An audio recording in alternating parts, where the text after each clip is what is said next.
지은호는 눈을 뜨자마자 숨부터 제대로 쉬지 못했어요. 배 안쪽이 뜨겁게 쑤셔왔고 가슴 쪽이 아니라 옆구리 깊숙한 곳이 끌어당겨지는 느낌이었어요. 눈꺼풀이 무겁게 올라가면서 보인 건 천장 불빛과 링거줄, 그리고 창문에 비친 자기 얼굴이었어요. 창백하고 입술은 마른 피처럼 갈라져 있었어요. 깨셨어요? 간호사가 다가와서 묻는 소리가 들렸어요. 지은호는 대답 대신 숨을 한 번 길게 뱉었어요. 목이 너무 말라서 소리가 잘 나오지 않았어요. 여기가 어디예요? 겨우 나온 목소리는 자기 것 같지 않았어요. 수술이 잘 끝났다며 간호사가 부드럽게 말했어요. 우진이는요? 지은호는 제일 먼저 그 말을 했어요. 간호사 눈빛이 아주 짧게 흔들렸어요. 그러나 간호사는 금세 미소를 만들었어요. 담당 선생님이 오셔서 직접 설명해 주실 거예요. 지금은 환자분이 회복하시는 게 먼저예요. 대답 같지 않은 대답이었어요. 하지만 몸을 일으킬 힘조차 없어서 지은호는 잠시 눈을 감았어요. 온몸이 무거운 솜니불에 묶인 것처럼 움직이지 않았어요. 머릿속에서는 간이라는 단어만 둔한 북소리처럼 울리고 있었어요. 자기 몸에서 떼어낸 무언가가 지금 누군가의 배 안으로 옮겨가고 있을 거라고 생각하니 머리 뒤쪽이 서늘해졌어요. 문이 조심스럽게 열리는 소리가 들렸어요. 사람 기척만으로도 누군지 알 것 같았어요. 향수 냄새와 힐굽 소리가 너무 익숙했어요. 은호야. 고성이 목소리가 낮게 흔들렸어요. 부드럽게 깔린 어조였지만 지은호 귀에는 얇게 갈라진 유리처럼 들렸어요. 지은호는 천천히 눈을 떴어요. 침대 옆에 서 있는 고성이가 보였어요. 화장은 평소보다 연했고 머리카락도 어딘가 흐트러져 있었어요. 하지만 그 눈빛 안에서는 아직도 뭔가를 계산하는 습관이 지워지지 않았어요. 몸은 어때요? 고성이가 물었어요. 괜찮아요. 지은호는 거짓말부터 했어요. 괜찮을 리가 없었지만 아프다고 말하는 순간 이 여자가 또 어떤 표정을 지을지 보고 싶지 않았어요. 고성이는 지은호 어깨에 손을 올리려다 중간에 멈췄어요. 정말 미안해요. 고성이가 속삭였어요. 엄마가 내가 너무 늦었어요. 애초에 이런 상황까지 오지 말았어야 했는데. 우진이는요? 지은호는 사과를 잘랐어요. 살았어요. 살아있어요. 고성이가 잠시 입술을 깨물었어요. 그 짧은 침묵이 영원처럼 길게 느껴졌어요. 지금 수술실이에요. 고성이가 겨우 말했어요. 많이 위중하기는 한데 선생님들이 최선을 다하고 있어요. 당신 덕분에 희망이 생겼어요. 당신 덕분에. 그 말이 뜨겁게 박혔어요. 지은호는 눈썹을 찌푸렸어요. 저는 제 간을 준 거예요. 지은호가 낮게 말했어요. 희망도 선물도 아니고요. 제 몸 일부를 떼어간 거예요. 그걸 그렇게 예쁘게 포장하지 말아요. 고마워서 하는 말이에요. 고성이가 서둘러 덧붙였어요. 내가 없었으면 우진이도 저도 아무한테도 부탁한 적 없어요. 지은호가 말끝을 잘랐어요. 이 상황 만든 사람은 성희 씨예요. 저는 그냥 늦게 끌려 들어온 사람이고요. 고성이 눈이 한순간 날카롭게 빛났다 다시 가라앉았어요. 그래요. 고성이가 인정하듯 말했어요. 처음엔 내가 간을 줄 수 있는지부터 봤어요. 인정할게요. 병원한테 내 자료 가져오라고 했어요. 혈액형, 간 크기 모든 걸 다 봤어요. 근데 그 와중에도 엄마 마음이었어요. 너까지 잃고 싶지 않았어요. 엄마 마음이면요. 지은호는 비웃듯 웃었어요. 내 몸에 칼 떼는 건 제일 나중이어야 하는 거 아니에요. 제 몸에 칼 먼저 대고 그 다음에 와서 엄마라고 말하는 게 그게 엄마예요. 고성이는 할 말이 막힌 듯 입을 다물었어요. 둘 사이에 무거운 공기가 내려앉았어요. 그때 문이 다시 열리면서 흰 가운을 입은 의사가 들어왔어요. 표정이 딱딱하게 굳어 있었어요. 의사는 먼저 고성이를 보호자라고 부르면서 중요한 설명이 있다고 했어요. 그 말에 지은호가 반사적으로 우진이 어떻게 됐는지 물었고 의사는 짧게 그녀를 바라보다가 아주 깊은 한숨을 내쉬었어요. 수술은 계획대로 진행되지 못했다는 게 첫마디였어요. 간 적합성에는 문제가 없었지만 환자 쪽에서 변수가 생겼다고 했어요. 의사는 수술 전날 우진이 자필로 남겨둔 서신이 발견됐다고 설명했어요. 그 서신에는 내 누이가 될지도 모르는 사람의 간을 쓰지 말아달라는 취지의 문장이 여러 번 반복돼 있었어요. 법적으로는 보호자 동의를 앞세우면 수술을 강행할 수도 있었지만 의료진 내부에서는 그 서신을 무시하는 게 옳지 않다고 본 거였어요. 게다가 수술 준비 과정에서 우진 상태가 갑자기 더 나빠졌고 설령 수술을 밀어붙였더라도 결과를 장담하기 어려운 상황이었다는 말도 덧붙였어요. 그 설명을 듣는 동안 지은호 얼굴에서 혈색이 완전히 빠져나갔어요. 우진이 자신의 간을 쓰지 말라고 직접 썼다는 사실이 회복실 공기를 통째로 뒤집어 놓았어요. 원래라면 의사는 이런 이야기들을 지은호가 몸을 좀 더 추슬렀을 때 차분히 들려주려 했지만 상황상 더 미룰 수 없다고 판단한 것 같았어요. 고성이는 곧바로 의사에게 화살을 돌렸어요. 의사가 환자를 살리는 것보다 서신 한 장을 더 중요하게 본 거냐고, 그런 걸 일일이 듣고 있으면 수술할 사람 하나도 없을 거라고, 그 서류는 그냥 안 본 셈 치고 진행했어야 하는 것 아니냐고 쏟아냈어요. 의사 얼굴은 더 굳어졌어요. 이건 의학적 결과만의 문제가 아니라 의료윤리의 영역이라는 걸 짧게 상기시킨 뒤 지금은 우진을 살아있게 두는 데 집중할 수밖에 없다고만 했어요. 설명은 거기까지였어요. 이 이상은 병원 차원에서가 아니라 가족들끼리 감당해야 할 몫이라는 듯 의사는 더 말을 보태지 않았어요.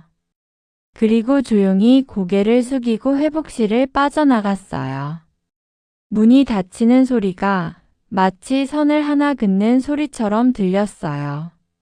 이건 의학 설명이 아니라 가족 싸움이었어요. 문이 닫히자 둘만 남았어요. 고성이는 침대 옆 의자에 천천히 앉았어요. 손을 무릎 위에 올려놓았지만 손가락 끝이 미세하게 떨리고 있었어요. 그래요. 고성이가 입술을 달싹였어요. 그러면 진실 얘기부터 할게요. 내가 그렇게 듣고 싶어 하던 거.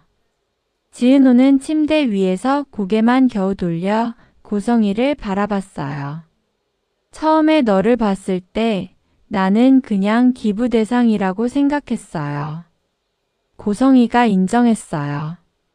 아이들 돕는 사업, 보육원 지원, 그런 거 하면서 계속 자료를 받아봤어요. 어느 아이가 건강한지, 어느 아이가 아픈지, 어느 아이가 어디서 살았는지. 그 중에 내 이름이 있었어요. 지은호. 보육원 출신, 건강상태, 양호 혈액형 O형. 내 아들이랑 맞을 확률이 높은 데이터. 단어 하나하나가 칼날처럼 박혔어요. 지은호는 숨이 막혔어요. 처음에는 그냥 기록이었어요. 고성이가 이어갔어요.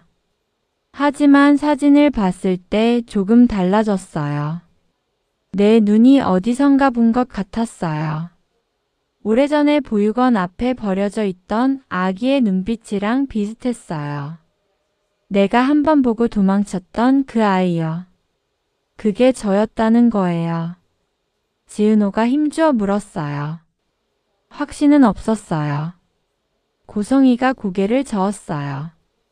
확인할 용기도 없었고요.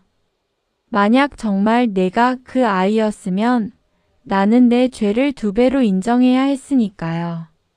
한 번 버리고 한 번 더 이용한 셈이니까. 그래서 나는 편한 쪽부터 봤어요. 데이터. 혈액형, 간 크기, 이식 가능성. 그걸 먼저 봤어요. 내 얼굴보다. 그래서 카페로 왔어요. 지은호가 말했어요. 인테리어 맡기겠다고 감성 운명인 척하면서 사실은 재간 사이즈 보러 온 거였어요. 고민 끝에 선택한 방식이었어요. 고성이가 애써 변명하듯 말했어요.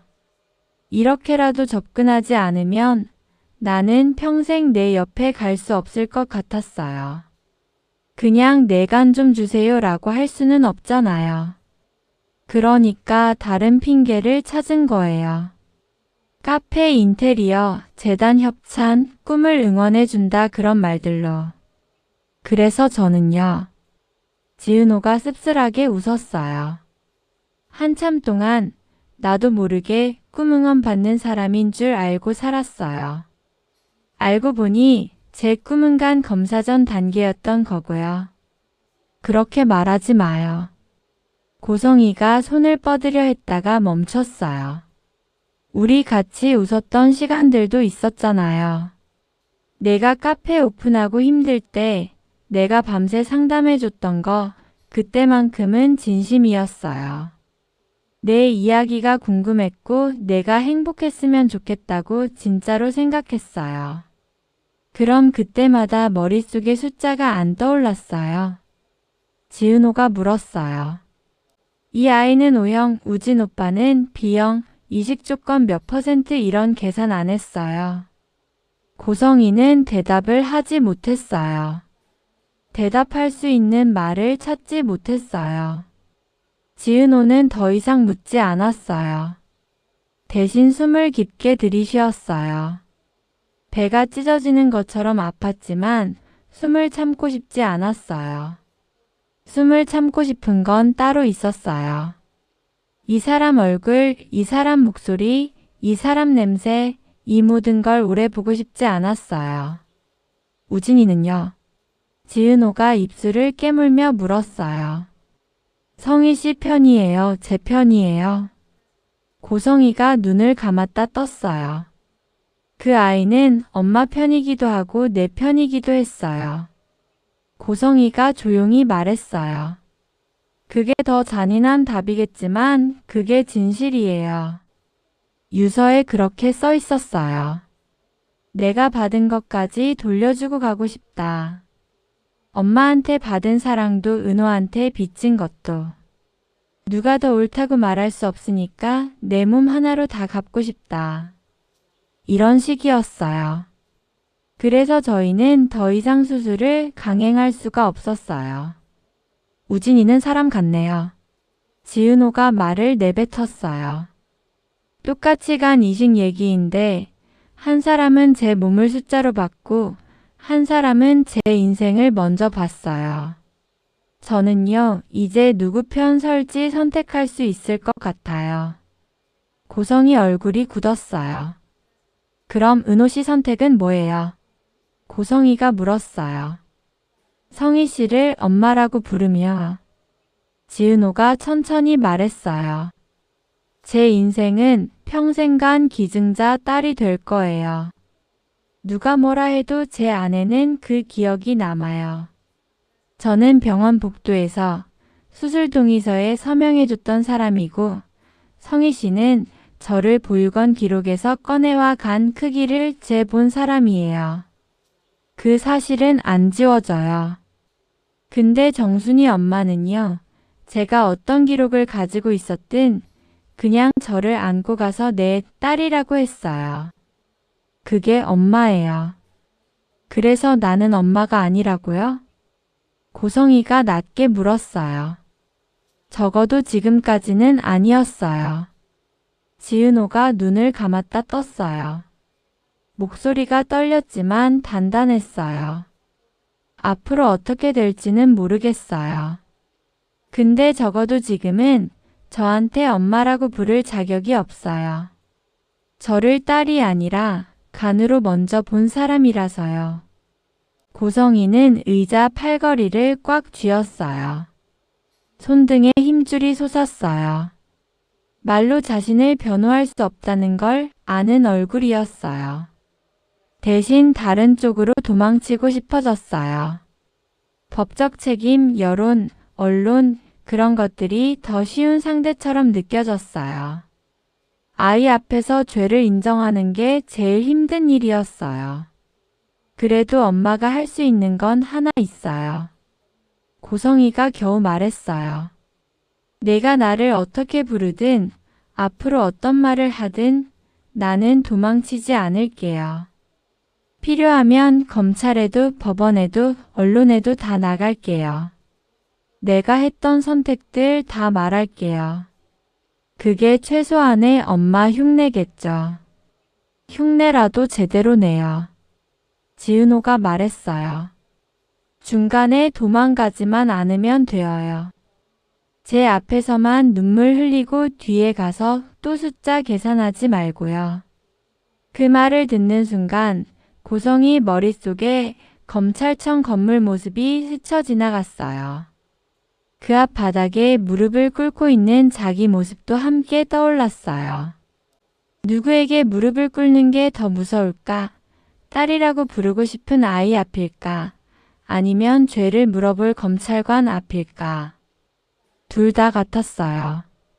둘 다 숨이 막혔어요. 그래요. 고성이가 자리에서 일어섰어요. 도망 안 갈게요. 이번에는 끝까지 갈게요. 내가 원한다면 고소할 거예요. 지은호가 조용히 말했어요. 고발도 할 거고요. 재단 이름 달고 한 일들 중에 제 몸과 연결된 건 전부 털어낼 거예요. 병원 기록, 보육원 후원 내역, 재단 프로젝트 다 들여다볼 거예요. 성희 씨도 박 회장님도 도망치지 못하게 고소해요. 고성이가 눈을 감았다 떴어요. 그래야 나도 숨을 수 없을 것 같아요. 내가 고소인으로 서면 나는 피고석에서라도 처음으로 진짜 엄마가 될 수 있을지도 몰라요. 그 말은 이상한 위로처럼 들렸어요. 엄마라는 단어와 피고석이라는 단어가 한 문장 안에 들어가 있는 게 정상은 아니었어요. 하지만 이 집안에서는 그런 기형적인 문장들이 너무 많았어요. 조금 뒤 병실로 옮겨진 뒤에도 통증은 계속됐어요. 약이 조금씩 줄어들 때마다 배 안쪽에서 조여오는 느낌이 더 선명해졌어요. 하지만 지은호는 울지 않았어요. 울 시간이 아까웠어요. 머릿속으로 차트를 그리느라 바빴어요. 어떤 순서로 진실을 꺼낼지, 어떤 순서로 비밀을 깔아뭉갤지, 어느 순간에 우진을 용서할지, 어느 정도에서 성희를 놓아줄지. 밤이 깊어질 때쯤 문이 조용히 열렸어요. 이번에는 의사도 고성이도 아니었어요. 휠체어에 실려온 사람이었어요. 얼굴이 반쯤 부어있고 입술이 잿빛으로 변해 있었지만 눈빛만은 분명했어요. 우진이었어요. 지은호가 놀라서 일어나려다 통증에 다시 주저앉았어요. 환자가 환자 면회 와? 우진이 억지로 웃었어요. 간 조금 떼어가려다가 결국 마음만 떼어가버렸네. 목소리가 많이 약해졌지만 특유의 장난스러운 말투는 남아있었어요. 수술 안 했다면서? 지은호가 물었어요. 내간 안 썼다면서? 안 썼어. 우진이 고개를 끄덕였어요. 말 그대로 내 몸은 배만 괜히 갈렸네. 그래서 미안해.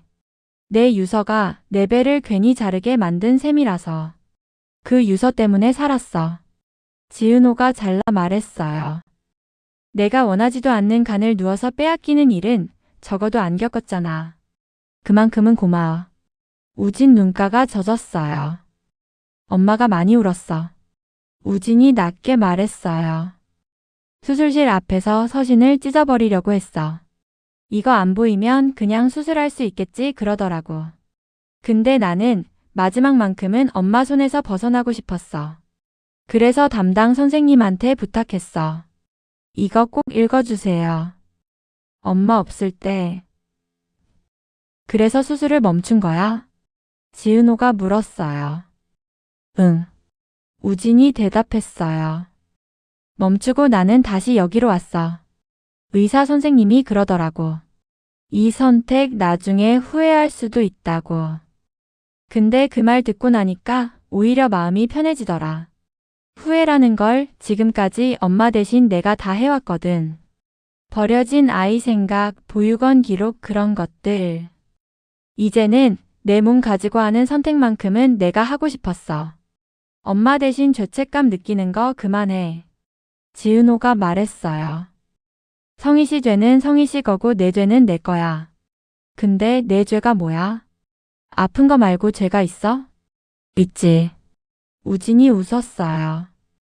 엄마를 너무 오래 용서한 거. 그게 내 죄야. 엄마가 버렸다는 거 알면서도 모른 척하고 곁에 있었던 거. 언젠가는 엄마도 제 잘못을 인정하고 나한테 미안하다고 말해줄 거라고 믿은 거. 그 기대가 지금 내 배까지 같이 자르게 만들었어. 그럼 앞으로는? 지은호가 물었어요. 엄마랑 어떻게 살 거야? 계속 같이 살 거야? 아니면 이제 내려놓을 거야? 우진은 잠시 천장을 바라봤어요. 병원 특유의 하얀 빛이 눈을 찔렀어요. 살아있는 동안만이라도 엄마 옆에 있을 거야. 우진이 조용히 말했어요.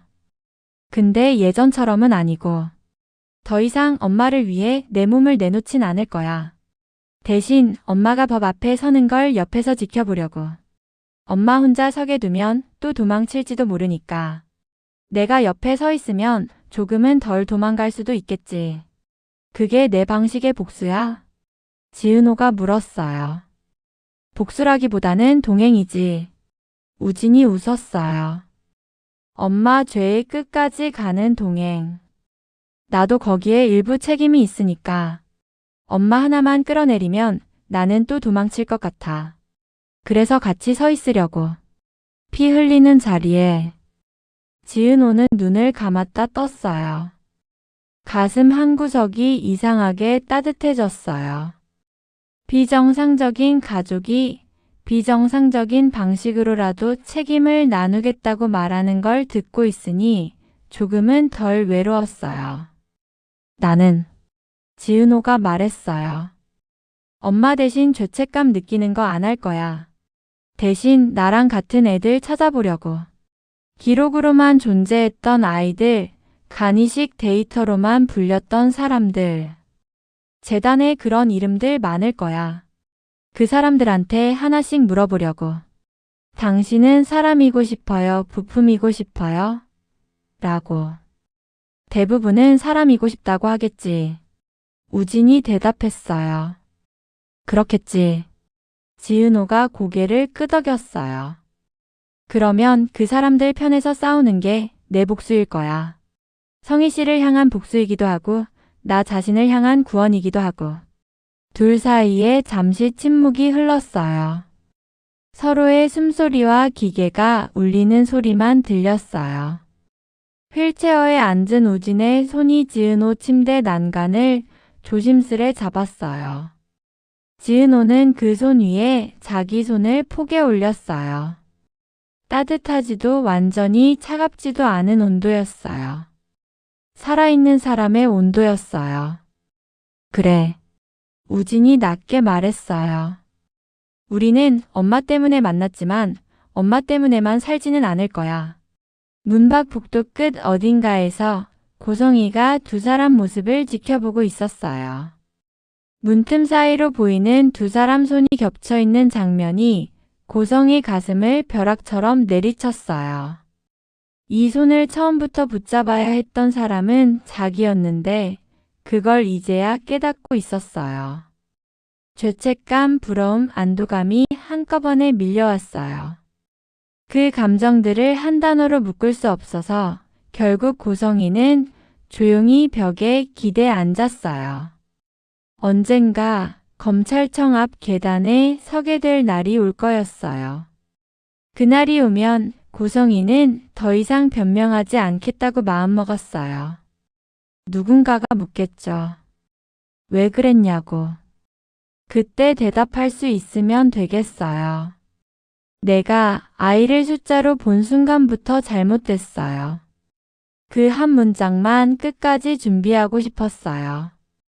그리고 그 말이 끝나면 뒤를 돌아보지 않고 내려오고 싶었어요. 그 아래에서 지은호와 우진이 각자의 길을 걸어갈 수 있게 더 이상 길을 막지 않겠다고 처음이자 마지막으로 엄마다운 결심을 했어요.